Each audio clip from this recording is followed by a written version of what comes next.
Hello and welcome to Talkin Jake. Myself, Jake, Ronald Storielli, big baby David Mendelson producing. As it is March 3rd, I just found that out. Saw it on the screen.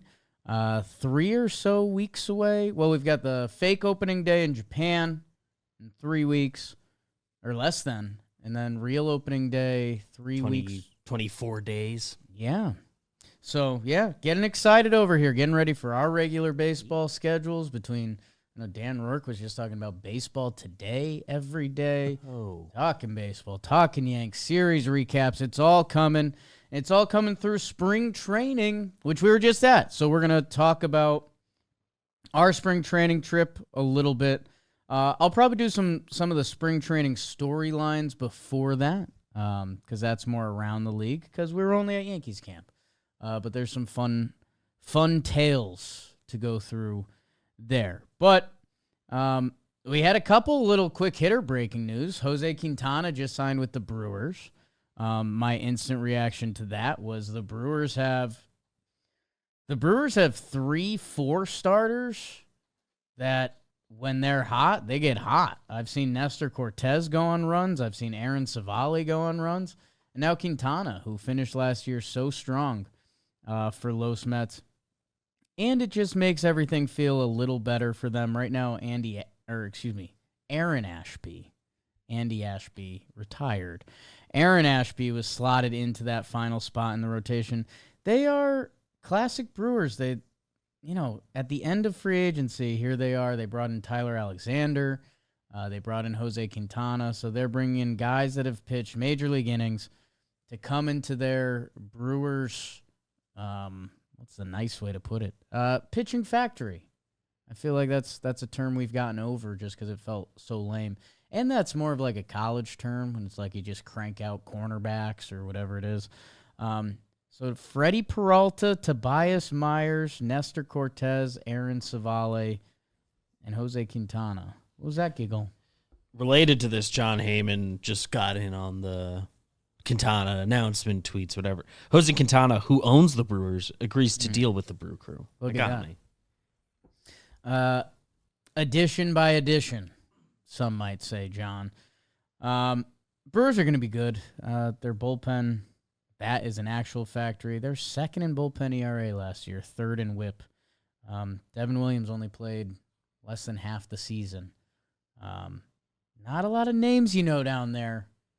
Not a lot of people honking the horn of Trevor McGill, Jared Koenig, Joel Piamps, Brian Hudson, Nick Mears. Remember they traded for him from Colorado? Expect him to be good. And at one point they will call up our new favorite around this office, Craig Yoho. Crazy minor league strikeout numbers. That bullpen's without Abner Uribe, who's got all the talent in the world. Davy Garcia's in camp. Watch out. Brewers are going to brewer so hard this year. It's going to be fun. Keep Yelly healthy. Don't have the Quintana money yet, but just another safe MLB arm who can go on a nice 1, 2, 3 month stretch for you. So, Brewers, going Brewers. What was the other? Was there another transaction that went down? No. Let's get into the injuries. Not fun. Our Yanks are really banged up. Giancarlo Stanton, double elbows, gone from the team. We asked everyone at spring training. They listed it as personal reasons, and everyone says it is personal reasons, but nobody knows. No one even has like a guess. You hope everything's okay, and it is very much personal reasons. Hands up, like, hey man, go. You're Giancarlo Stanton. Go do what you got to do. If you're willing to leave spring training and not be with us because it's whatever it is, you got to go do that. And we'll see you when we see you. He also got PRP shots in both elbows. He's going to start the year on the IL for the Yankees, who lost Juan Soto, for the Yankees who lost Gleyber Torres, and the Yankees that are now losing Giancarlo Stanton. Sure, they brought in the pieces to replace some of those guys. Cody Bellinger, be nice. We had a good hang with Cody Bellinger. Talk about that. Jazz Chisholm was here. He's now the second baseman. Paul Goldschmidt, again, let's see what Goldie's got. No interactions with him, but he looks like a man. But yeah, I've had my questions with the Yankees hitting, depending how you want to look at it, this offseason or the past 4 off seasons. And they have more questions. And something that was probably a bad part of the questions, DJ LeMahieu came back for his first spring training game. Second at bat, calf injury. Tough to see with how hurt he's been and where the Yankees' expectations are with him that he'll be around for opening day now, so we can kind of put that on the back burner. But pretty wild. My Yankees, as I was cruising different websites to give some updates around the league, new pitches, who's got velo, they had the most names listed in their injury report, including Scott F. Ross and Luis Heel, who goes down with some tricep shoulder discomfort during a bullpen session. Marcus Stroman was a name talked about a lot this offseason as a guy. Are the Yankees going to trade him? How is this going to sort out? Well, he's now the Yankees' 5th starter. So will still be a story to track throughout the season because Marcus Stroman, I believe his contract for next year kicks in with 140 innings, and teams already didn't like his contract for this year. So that'll be something in Yankee land and maybe outside of Yankee land, whether trade, injury, I don't know. Yanks feeling it a little bit. The other one that kind of just happened, Sean Murphy for the Braves, expected to miss 4 to 6 weeks. Crack left rib from a hit by pitch. That's a nightmare. A worst case scenario. Hate that. And man, Sean Murphy on this program with Jolly Olive. We talked about the catcher pantheon. This was a guy that, for me, was near the top, had an argument for the top after last year. Tough to do that. Just a weird one for me, and this is just Jakey Olds. Sean Murphy, such like a man in my head. He's 30 years old. I have 5 years on him. Probably still takes me in a fight. From Peekskill, New York. Didn't have that. Look at that. We're finding out about Sean Murphy. Is he, though? He went to high school in Ohio, college in Ohio. All right. Sean Murphy, you're not a New Yorker. Anyways, Sean Murphy didn't hit a lick last year. 193, a 636 OPS. Still had a 1.3 WAR.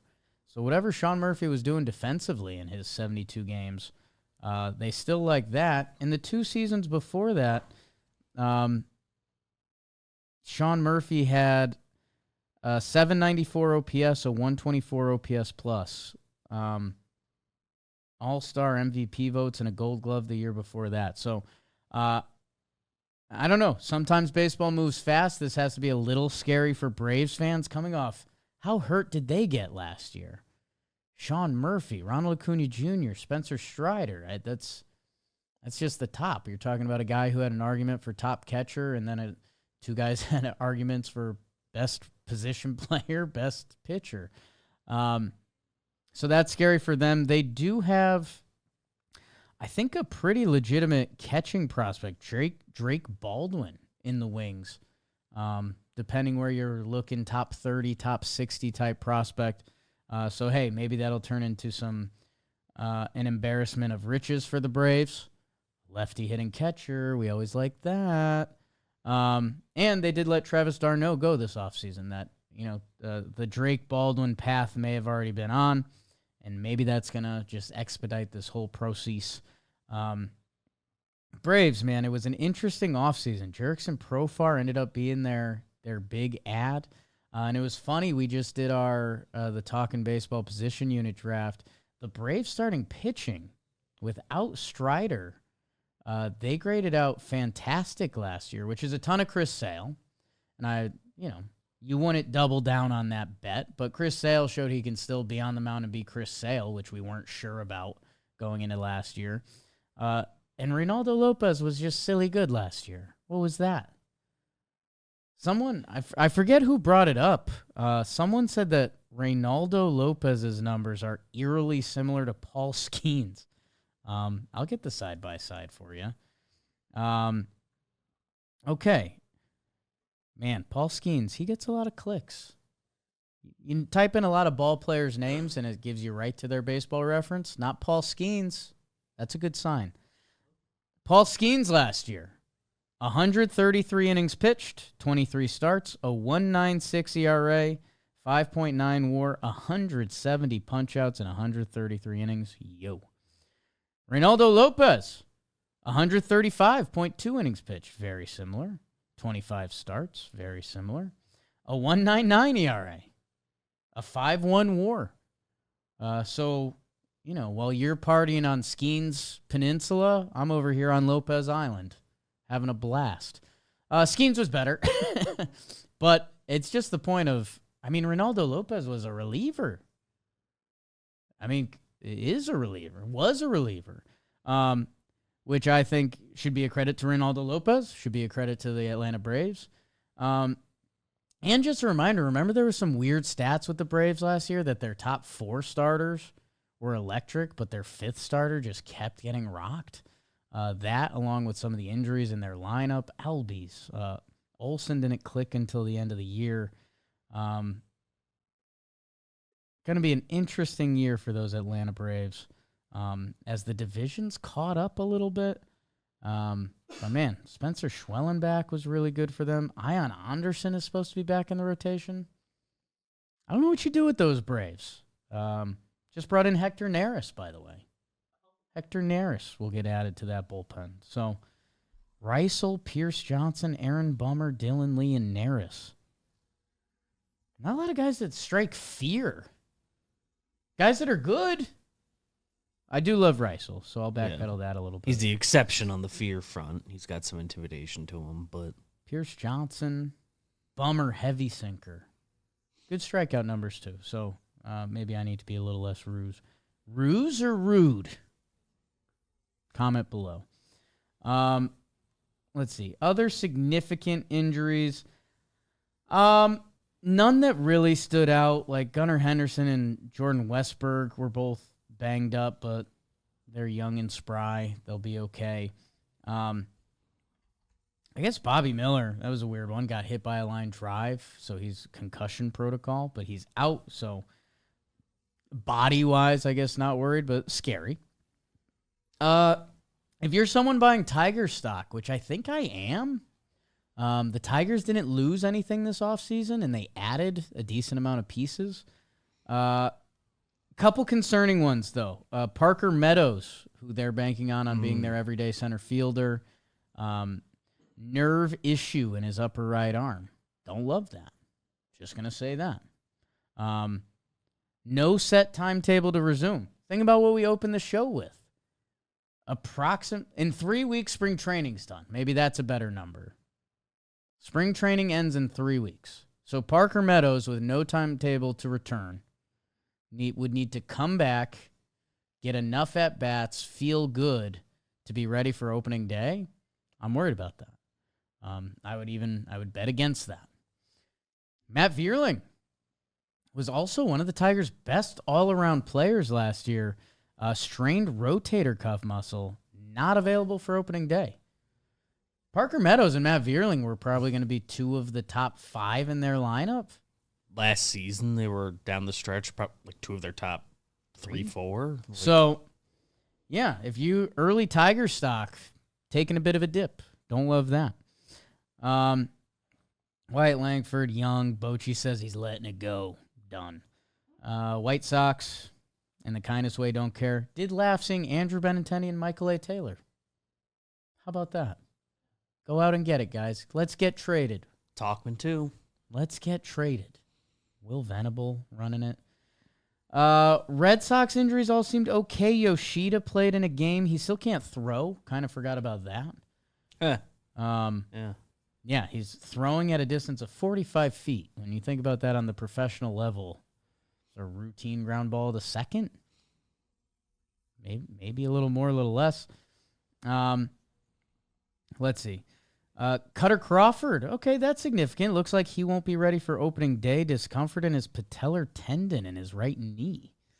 So that's interesting. Cutter Crawford, if I was looking to do a Jakey tweet with a bad form of baseball trivia on it, where could I get people with Cutter Crawford? He doesn't have innings the last 2 years. Last year's a lot of innings. Last year was a lot of innings. I guess last year wasn't as impressive as I thought. The innings were. He gave up the most home runs in the American League. Maybe Cutter Cuffer's not as impressive as I thought. As an inning eater and a guy that gives you an effective start, low whip the past couple years, maybe I can't make my great trivia with him. The Red Sox will feel that a little bit. Let's see. What else around La Liga?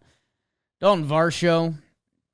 Oh, entering his final stages of rehab. They haven't been slotting him for opening day at all. I still don't think they will, but he hit a homer in a spring training game. Next step is getting up to 80 miles per hour throwing. That's interesting. I've never heard it labeled that way. For a position player?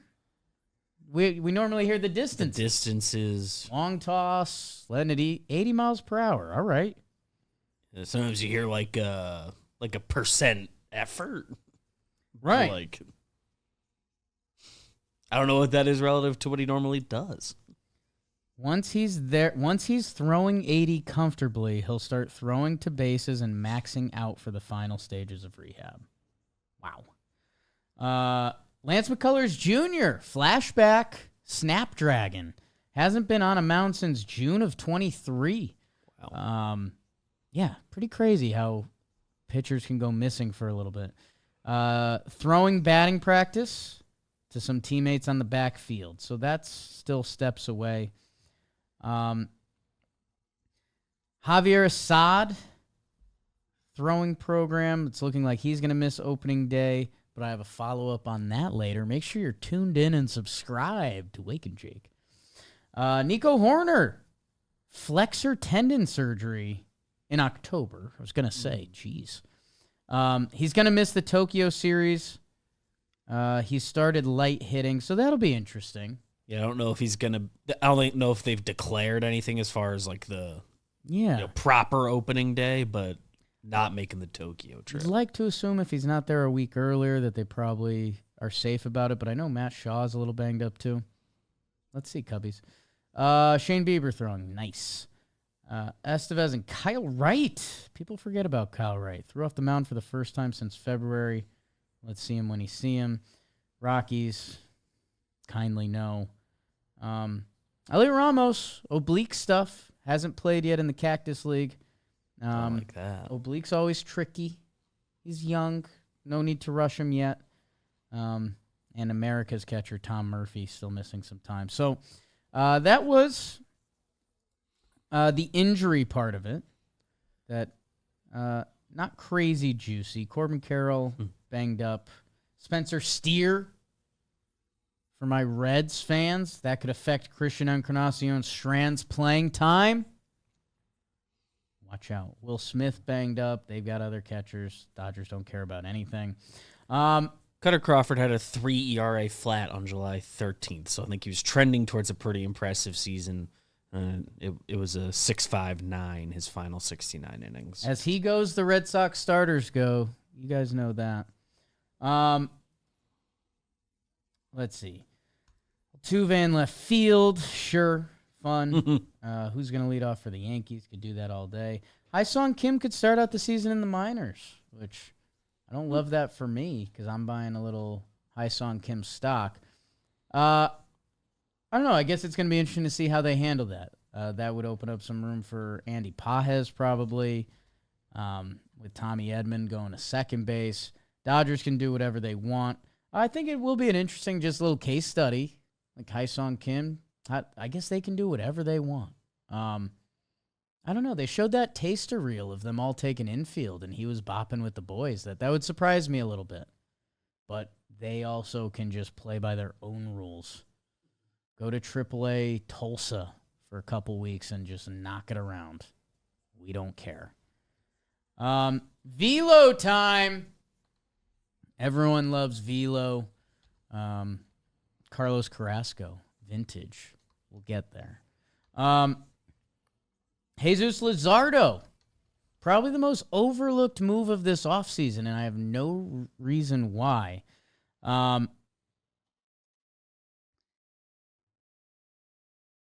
He was sitting 96.7 with the four-seamer, up 1.5 miles from last year. Yeah, man, this guy was a prize piece. I think the velo dipped a little bit, and his fastball doesn't have a ton of funk to it. That losing that 1.5 miles did hurt him.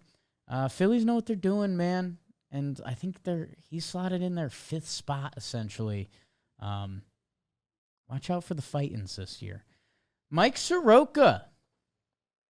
Remember when the Braves were getting started and they had a young Canadian ace that was going to lead them through everything? Been a lot of injuries and weird for Mike Soroka, and weird injuries, by the way. Soroka was an interesting free agent this offseason because he went to the bullpen and he was dominant. Let me get these numbers for you. But the other early returns from Mikey Soroka, the velo is up. Nickname The Rock. Oh, Soroka? Soroc? I don't know. Maybe I'm not doing good with that. But he got signed by the Washington Nationals. Looks like he had 1 outing of 3 innings pitched, no hits, and 3 strikeouts. The reason that I liked Mike Soroka for a baseball team this year is because as a relief pitcher last year, Mike Soroka, 36 innings and 16 outings. So multi-inning Mike, over 2 innings per if you're a math person like me. 36 innings, 60 strikeouts. Mike Soroka was serving out of the bullpen. So who knows what that is? As a starter, he got knocked around last year. Did he find something? Is his arm still building back up? I don't know, but his velo is up. Again, he has been through a rigmarole of injuries, and you guys know I don't like using that word. That there could be some Mike Soroka this year. The article I'm reading off of CBS Sports don't end up there a lot. And it's kind of funny. I forgot they're a big fantasy site. So everything by Chris Towers. Every note ends with their fantasy prediction. They're the implications of that. Maybe for throw fans. a dart at Soroka. Maybe I will, Mr. Towers. Jordan Romano, your Phillies closer, got knocked around with Toronto last year. 96.5 with his four-seamer. Slider looked good after some injuries last year, elbow surgery. Man, Phillies kind of placed a big bet on him to secure their back end. So that's something to watch. Trev's guy, Zebby Matthews, sitting 96.6 with his four-seamer, up almost 2 miles per hour. Minnesota didn't make a ton of moves. They're going to bank out a lot of young guys. Could be one of them. Zach Gallen's velo back up, sure. And how about this? Friend of the company, Styx McKenzie. We had heard about this with our Arizona crew. Jolly Olive went down there, a few others. They said Styx was hitting 97. Oh, nice. It's got a link to a pitcher's list article. We like that. He's up 3.4 miles per hour. They listed it as 94.5. It was funny. Spring training numbers are not real. They are and they aren't. We've been laughing. There was a good Garrett Cole quote talking about Carlos Carrasco, and he calls it vintage because he's sitting 94. I don't know if Carlos Carrasco's sitting 94. Because last year I think he was sitting 89. But that's just baseball talk. So I support it until I don't. And this one could be fun if you're deep in the fantasy world. Max Meyer, former top draft pick, returned from Tommy John. His average velo is up. Could be the next guy to come out of that Minnesota world of pitch. Miami. Get my M's mixed up. You guys know that. He's 26 years old. That's a potential breakout guy if it all comes together. This is the most fun section. Then why didn't you talk about it earlier, Jake? New pitches. Because this is a land filled with malarkey, or sometimes you're like, That's significant. And let me tell you the first one that feels significant. Robbie Ray. Yes, that's right. Cy Young Award winner Robbie Ray traded from Seattle to San Francisco a little while back. Got settled in last year. Robbie Ray reached out to Tarek Skubal. He said, hey, man, we have similar arm motions. How you throw that thing? Referencing his changeup. Skubal responded with dozens of videos, pictures, and diagrams to help him out. What a guy. If I'm a Tigers fan, I don't love that. That's always been there's an old Yankees joke that I believe Mariano taught Roy Halladay his cutter at an All-Star game one year. And Roy Halladay had a really damn good cutter that everyone was like, hey, Mariano. Especially against the Yanks. Shut your butt. And, okay, so you're like, all right, one of the best pitches in baseball. Robbie Ray got some hints, tips, and codes shared with him.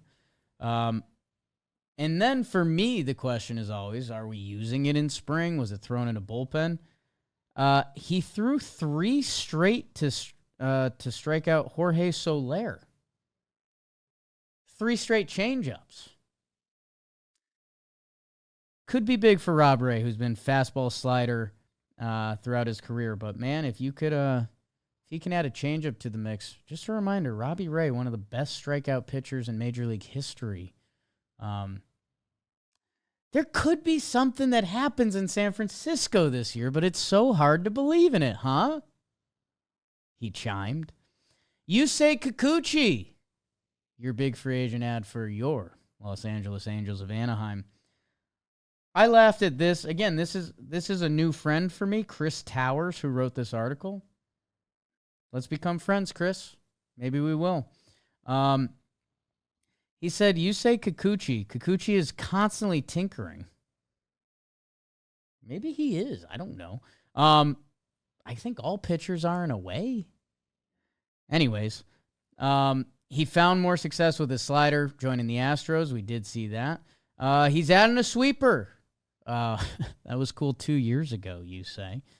More glove side movement, new wrinkle. Let's see. He's kind of out of sight, out of mind until he gets traded. Whoops.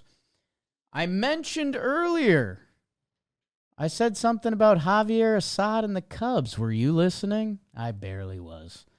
Ben Brown, a new changeup grip. Was fastball, curveball last year. And he's trying to add a changeup. So if Assad's out, there's a 5th starter job to be had with the Cubbies. Had some good strikeout numbers last year, and if you're looking to get through a rotation more times, especially lefties, need another pitch. He's working on a new changeup. Casey Mize. Okay. Mr. Towers, I do want to be friends. He does open up this with Casey Mize continues to tinker. I think all pitchers do, and that's fine.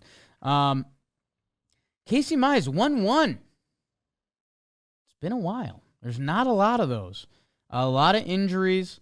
Velo up this spring. Bong. 3 different variations of a slider. That's tinkering. That's tinkering. And a splitter with an even bigger velo jump than the fastball. Let me guess. Should we throw a dart at this guy in deeper leagues? Let's see. He's worth a look in deeper leagues. No darts. Oh, God, I didn't even see this section, but we might as well. And, hey, can I apologize to Chris Towers? Because, I'll allow it. I now want to call him Kyle Stowers, because that's the left fielder for the Marlins, or one of the outfielders for the Marlins. Former of the Orioles creative players. And I've liked this article, so I'm sorry I'm goofing and gaffing with you a little bit here at the end. But that's just all I know. Walker Buehler looked good the other day. That's not in the article, but he just did. And he's a Red Sox. And he's wearing number 0. And he shut down the Yankees in the World Series and the Mets in the CS. And he's got a really good track record. Getting healthier. Jackson Jobe looks electric. Okay. Triple digits in spring. Yeah, it'll be interesting. Interesting to see where he lands. He's been a top pitching prospect. I'll tell you what, my top scout, you guys might know him as John Boy, said that fastball was a little too straight last year. So let's see. Maybe we've got a little more movement on it, maybe a little more vertical or horizontal. Quinn Matthews, not in my book. Excited to find out about Quinn Matthews. Cardinals, one of the young guys they're going to be banking on this year. He was just reassigned to minor league camp, but a young guy with some juice on a team that will need some juice this year. Let's see, are we taking a chance on him in fantasy leagues? I don't think so. I don't think so. And then a final shout-out at the end of the article. I guess I did see this. It's our guy Dick Fitz, who was seen in a nice viral Red Sox dugout video wearing a caddy outfit. A little putting competition going on there. I don't know. He was in the show. He's throwing 98 in his most recent outing. Slider, sweeper, curveball, sure. And yeah, with Cutter Crawford banged out, Bayo's banged out, maybe there's some Dick Fitz going on in your life. And whether you want to keep that on or off the record, you let me know.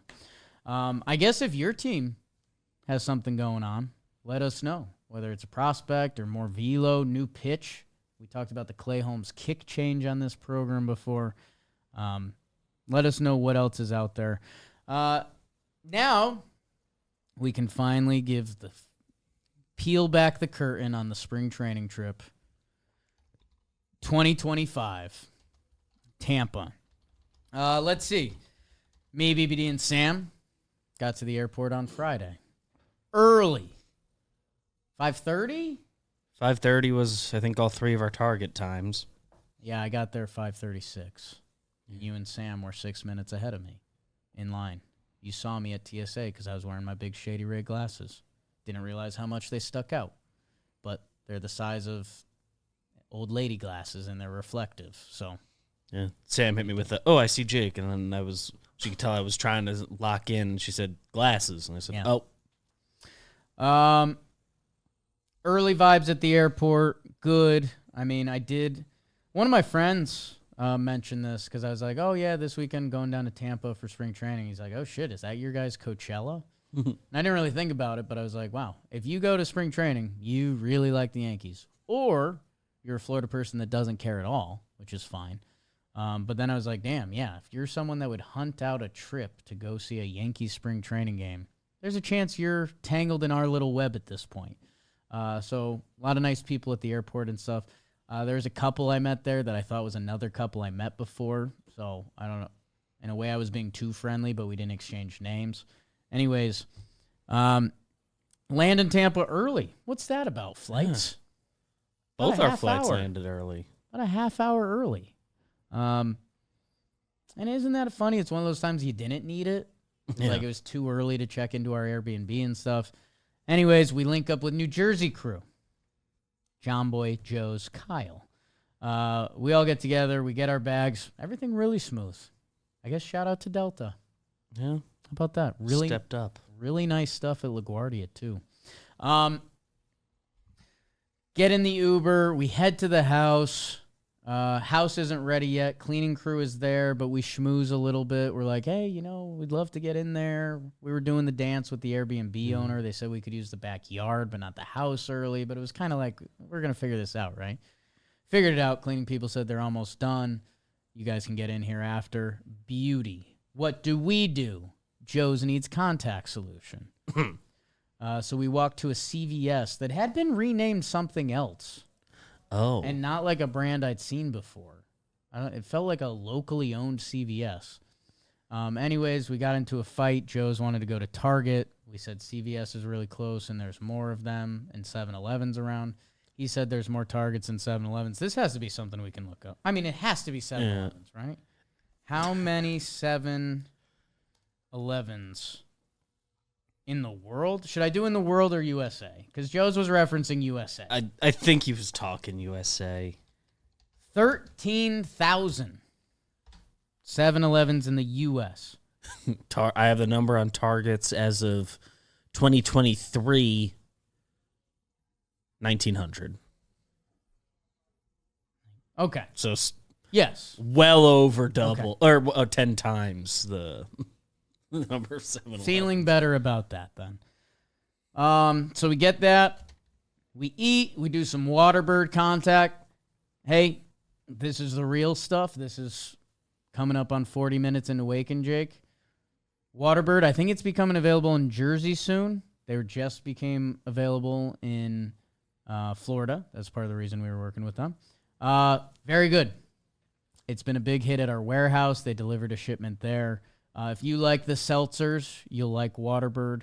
I find a few of the seltzers too syrupy. Doesn't have that. It's like real juice, real booze. I don't like fake booze, fake juice. Waterbird. Not a part of this program. Had a few Saturday night. We'll get there, guys. So we eat. Fresh Kitchen. Great spot in the Tampa area. Go check that out if you're down there. No idea why they're not a more national chain. Because they have a few down there, right? But yeah, it's like a thing down there. It would not like it's a one local spot. If it was around our office, I think it would be the most popular lunch spot. That's what I'll say.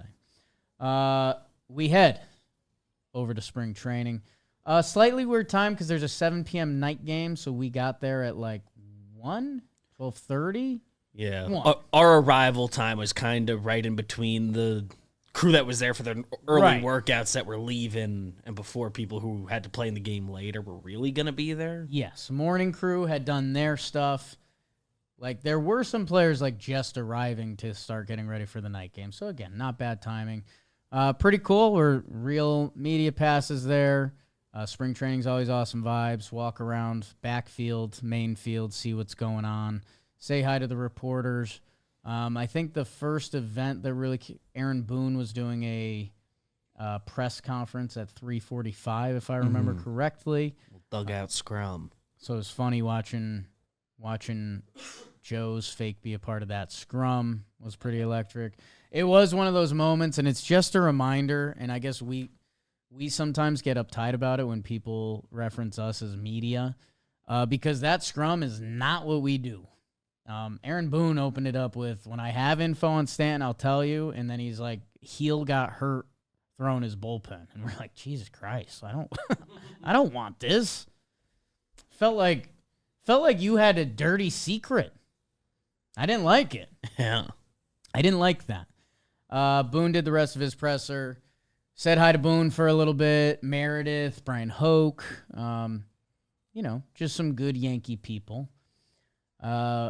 Batting practice starts that day. Was that Belly Day? That was Belly Day. He was day one. That was Belly Day. That was nice. Cody Bellinger and Cole Tucker are friends, so I kind of had that in. I didn't go up to him a lot at the wedding because those were a lot of Yankee rumors that time, so I didn't want to be Yankee boy around him. But yeah, he's a dude. He's a chill Arizona guy. Happens to be very good at baseball, won an MVP. And he was cool. He had his guard down a little more than he would with normal reporters and stuff, and he was just yucking and excited and all the things you wanted to hear from the new Yankee center fielder, which I'll be honest, I had not an emotional. I was texting Cole Tucker to be like, hey, you got anything I should ask Belly? And he was like, he mentioned something about his golf game mentally. And I was like, I don't think I'm going to bring that up. And then Cole later was like, how was Belly? I was like, he was awesome. And then I was like, man, center field for the Yankees. It's real. It's one of the big ones, man. I don't know if you've... Shortstop, center. Catcher, they have an argument. I don't intend to change topics on you, but because this is something that came up with us on this trip, have you seen the Yankee lineup today? I feel like I did, but I've forgotten it. Belly's getting a left field game today. Okay, that's good. Tonight. Play the outfield. Belly was a stud. Clark Schmidt always gives us a friendly hello, and that's fine. Kind of funny, just back-to-back spring trainings, like as we're walking in, Yeah. run into Clark Same exact spot. What a world. What were the other Saturday highlights? Next day we got a lot of players. Saturday, a lot of media check-ins. I feel like that was a bigger media day for us. A lot of the media stuff. We had a great setup thanks to Yankees media. Yeah. We were in the old radio booth. Radio wasn't down there, so we were like where John and Susan was. Oh, thank you. So that was cool. We ate dinner. We watched the game. Everyone was getting sleepy from travel day and like early travel day. Like I've been doing this weird thing where I think it's cool to go to the gym before travel day because I'm like, well, A, that makes the day a win.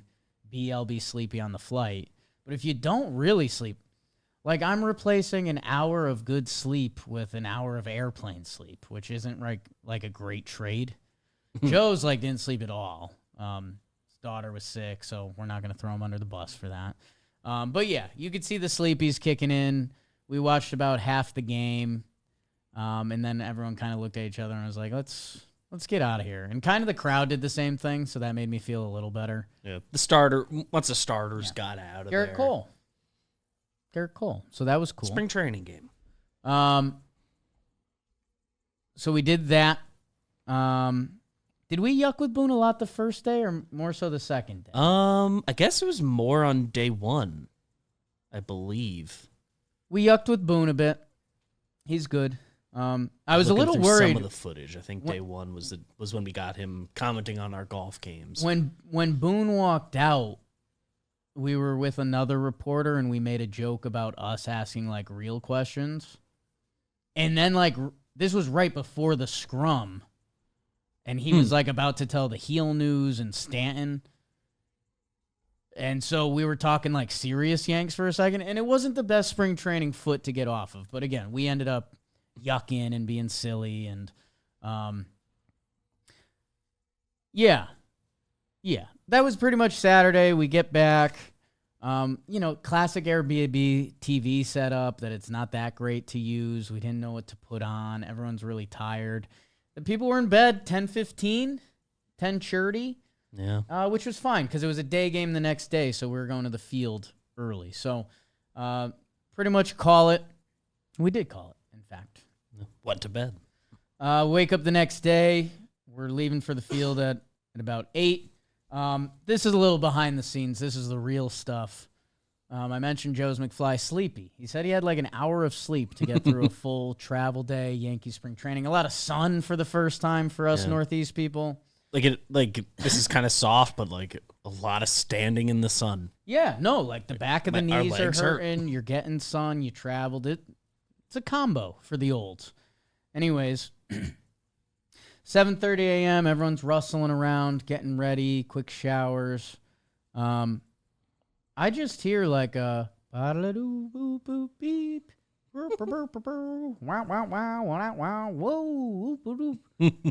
Coming out of Joe's room. He was just baby babbling to himself because he had slept. He had energy again. You got like a 10-hour sleep. So he was in his room just making noises to himself, which is unfortunately a great start to the day. Remember that as we sneak up on Sunday. So we head to the field, 8:30 a.m. Crazy. What BBD just laughed at. That's for coming up. We get to the field 8:30. It was like the same time players were arriving, which was kind of perfect. Like players were definitely told to like be ready for 9, so everyone was coming in at 8:30, 8:45. Met Jazz for the first time. That was cool. I think it was a weird delivery, but we're all pretty sure he was telling us to do more jokes. He dabbed me up and he said more jokes. At least at the very beginning, I was wondering if he thought we were like the Yankees people to do like the shorts that they like walk up and like, say something. Interesting. He's like, I want more that are like silly. That was like my jokes. In real time like first thought. But I didn't know. And then by the end, I think he realized who we were. In hindsight, I could see Jazz just assuming we're with the Yankees, too. He just, like, hasn't seen us yet. But Jazz was cool. I did mention that we have the same jacket. It's a nice bond. Jazz was cool. Who else that morning? A lot of what's up. Carlos Rodon is a regular for us at spring training. Although some good beard talk. Yeah, we need to go a step further with Carlos Rodon because he was boys with the Cespedes guys. You know that's in him. A little New York in him. Yeah, we don't have the full like bro out. It's very much like yeah, it's just like nice, good, polite to each other. Weird. Let's see. Who else was Saturday morning? Tino Martinez. That was pretty cool. Carrying a bat. Said he was mailing it to a kid, but it was cool to just see Tino Martinez roaming around holding a bat by the barrel. I think Joe said to him, I like that you got a bat. Yeah. That was strong. Strong stuff by Joe's. So that was a nice start to the morning. Yankees BP. It's Judge's first game. So we're a little on Judge watch, as is everyone, if we're being honest. Just got the follow from Baseball Reference. Boom. Big. So everyone's on Judge watch. I mean, every Yankee game, everyone's kind of on Judge watch. But his first game, and I don't know if this is known with people, and I don't know if people care, but we haven't mixed it up with Judge. We've had a couple nice moments where he gives like the point, like I see you guys, and it's like, oh, that's nice. Like in basically the same context, like some head nods and it's ups. Yeah, and again, it's not like we feel owed anything, but it's also just like, oh, okay. So we're on Judge watch. We're mixing up with the beat reporters again. Meredith hanging around, the best. And yeah, DJ LeMahieu comes out for early batting practice, and we all kind of look at each other like, oh, interesting. So we haven't said a ton of great stuff the past couple years that you wonder. Past couple weeks. He came out. It was friendly. Hey guys, excited to be back. We're like same. So that was nice. Joe's and Dominguez boy Spencer Jones is a friend of the company, as he has a friend working at the company and nice guy. Whatever. Just a nice kid. So he was bopping. So then Judgy comes out, and I mean it's Judge, like he's the guy. There's a family there that I don't know if they're just a nice family or if there's something going on, but they were getting special treatment. Judge is going there, taking pictures, signing balls. He's taking BP. He's signing with other people between batting practice sessions. Like this captain of the Yankees, first time on the spring training for spring. Kirk Cousins was floating around. Mm-hmm. If you don't know, Kirk Cousins, the quarterback, his cousin, Jake Cousins, is on the Yankees. So Kirk Cousins was there with his kids and his wife. Kind of wanted to say hi. It's Kirk Cousins. Why not? I've said on this program earlier this year, he was my favorite quarterback to watch. Things went sour. But yeah, looked great, by the way. You forget. Yeah, he's a quarterback in the NFL. 6'4", filled out, handsome guy. Like, okay, Kirk. But yeah, he had his two kids, was with his wife, so we all left him alone. It was a nice moment, dudes being dudes. DJ LeMahieu, who's hasn't gotten a ton of compliments in the past couple years. After BP, he was running off the field, and Jake Cousins flagged him down, and he was like, DJ, Kirk Cousins, nice to meet you. He's like, I think we both grew up in Michigan. I don't know. It's just like a funny opener. Yeah. They're guys. Yeah. And then they talked for a little bit. So that was kind of cool. So that was cool. So then back to Judge, and we're wondering, because Judge takes the captain stuff seriously. That there's been times when I don't think he's been in love with some of the stuff we've said about the Yankees, whether it was fair or not. I think there's been times he has. So Judge is bopping around doing the whole thing, and we're not big we're not gonna get in Judge's way and be like, hey Judge, we're here. So Judge kind of calls it. He takes his BP. He's heading back down into the stairwell with the Yankees' main security guy. Not the biggest fan of us. That's part of his job. Joe's McFly. You got to give credit where credit's due. Joe's moved over kind of towards the Yankee tunnel area that Judge had headed in from his words, he says Judge looks up, sees Joe's, and is like, oh, shit, you guys are here. Comes out, daps up Joe's. Important detail in a second. Talked about it in the Weekly Dumb coming up. It is Jimmy forced the move here, but it's funny, and it's the Key and Peele skit. Joe's gets the full dap up. Jimmy was already hand out for the handshake because Jimmy's given in to being a true old, and that's fine. Maybe right. It was handshakes for everyone else, but nice handshakes. I killed it. If you haven't seen the clip yet, just like everything you'd want from a handshake, relaxed leg kick, firm, confident. I give Judge a little shoulder pat. All of it's like kind of aggressive, not aggressive from my end, but I'm normally not going to do well in this situation. It's a quick, high and tight interaction. I crushed it. Very happy with that. I think Judge made a joke about, what did he say? He said something about us not sticking out, or I made a joke about, you were like kind of in the back of the group. Yeah. He said, "What are you doing hiding back there?" I think I made a joke. I don't want people thinking I'm a player. I don't know. That didn't sound great in hindsight, but it was really good interaction with Jug. Yeah, you see Jimmy with the handshake there. Look at that left knee just kick at the last second, like a racehorse. And my shoulders look pretty good. Anyways, so that was sick. To get the Judge interaction and to honestly just know he doesn't hate us. Like Jimmy's had a couple weird ones where coaches didn't like his breakdowns because they thought he was giving away team secrets. He actually had a really funny engagement with Luis Rojas that landed in a good spot about some of that stuff. It was nice to kind of get that verification and have the big fella give you a smile. Jimmy's dad compared it to shaking hands with Babe Ruth, and Babe Ruth knows who you are.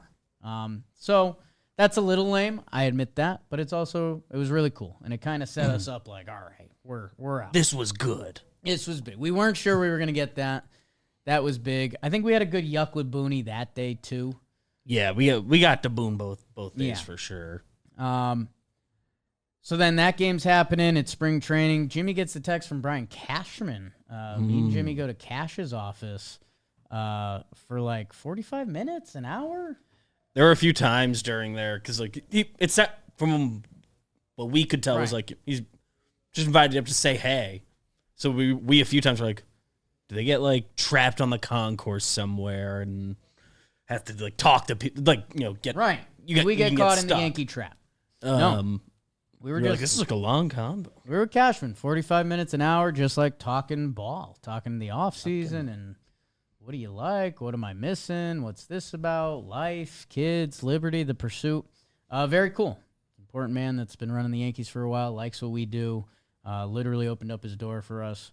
Really appreciate that. I thought about making a push for potentially, laying some groundwork for myself, getting involved in some transactions. That's next convo.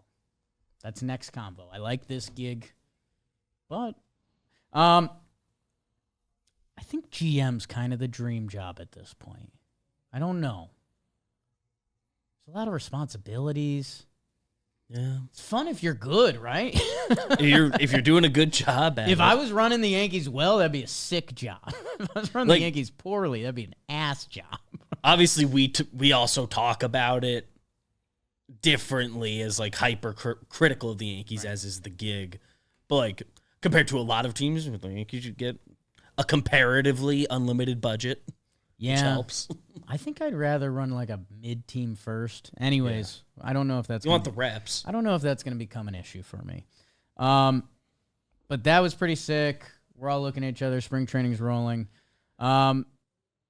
Let's get out of here. The day's a win. We're also filming a big golf match. I believe that's coming out on Talkin Yanks.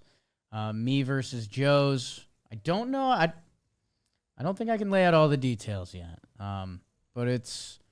I think you'll get, sneak peek of a sneak peek. How about Vlog will come out sometime this week that you'll get some stuff, and then if you're still listening and you've enjoyed this part of the program, just talking about everything we did, you're gonna really like the golf video. And I think even if you don't, you're gonna really like the golf video. It's entertainment. That we had some fun there. Waterbirds start flowing. Get that done. Sun's coming down. Great timing. Back to the Airbnb. Jimmy goes in full edit mode for the golf stuff because he needs to see it, and understandably so. What are we doing? Are we putting something on? Again, it's a bad TV setup. We're basically going to watch YouTube. That's where we're at. Put on, you can look this up, a 1990 interview, Mike and the Mad Dog with George Steinbrenner. An hour, no commercials. Kind of an unreal watch. Probably going to become a guilty pleasure of mine every hour or so. The way they grill the boss is unreal. The boss's answers are unmatched. Like, obviously a different time. Statistically and content-wise, the boss he's dropping spring training stats. It's the end of the year. The whole thing was very entertaining. We also watched old World Series highlights, so this was some real Yankees baiting going on. Yeah, we were having a Yankee night. The final thing I'll tell you, because I got to wrap up. The next morning, me and BBD are the only two going to LaGuardia, and it's earlier than everyone else. We have a 7 a.m. flight again. They have a 9 a.m. flight. I wake up 4:30. About 4:40, I'm ready to get in the shower. Got my stuff gathered, and I go out and the shower's running. I'm like, okay. In my head, I'm not even thinking. I'm like, oh, BBD's probably in there. Whatever. I'll give it another 5 minutes. Like, it's morning travel day mode. Give it like 8 minutes. I want to say 4:48 now. Shower's still going, and I'm kind of like, damn, like we got to get out of here. Early morning shower. This is pretty long. We got to go. So I give it another like 5 minutes, like 4:53. Shower's still rolling, and I look and I see BBD, and I'm like, wait, time out. We're traveling together. Nobody else needs to be up. So I give a couple fake knocks because you don't want to hammer on the door at 4. It's still, the time starts with a 4 a.m., so I'm not hammering the door, let me in there. And then I remember BBD's room had a shower. So I was like, Beebs, you got a shower? Yeah, I'm going to go use that. Okay. Shower. I had put it together that it was Joe's in the shower at this point, and I'm just like, this is unreal. His flight is in another like 3 hours. This is clearly our bathroom time. So I'm like a little hot at Joe's. Like, I send a text. I was like, Joe's, I put it in the group chat. I was like, Joe's, you can't be serious. So I take a shower and I'm high and tight with it, quick, got to get an Uber, like, got to go, don't want to be in late mode, got to check a bag. Beebs, you don't know this part yet. It's a great spot to end with. So I leave the shower. It was an upstairs shower. And as you left BBD's room, across the hall was Joe's McFly. So as I turn the corner, Joe's McFly is in bed with a shirt on, his glasses on, because it's early morning times. He has the bed sheets pulled up to his chest like he's a kid getting in bed for like Christmas or something. And he has the most scared look on his face. Just didn't mean to get in your way in the morning. And instantly, I lost any anger or any other feelings towards him. He had won the war. Right after you went up to use my shower, he does come out and say, like, hey, was somebody... Well, he doesn't see me. I'm just waiting there. I kind of have everything ready to go. And he's like, somebody knocked? He's like trying to like poke his head into your room to see if it was you. It's nuts. And then he comes out and sees, he's like, yo, was somebody knocking? Should not have used that bathroom. Anyways, it's a great trip. Sorry for the Yankees baiting at the end. Thank you guys very much. We'll be back tearing it up on Wednesday. Thanks, Uncle Dan. Talkin Jake is a production of Dan Patrick Productions, John Boy Media, and Workhouse Media.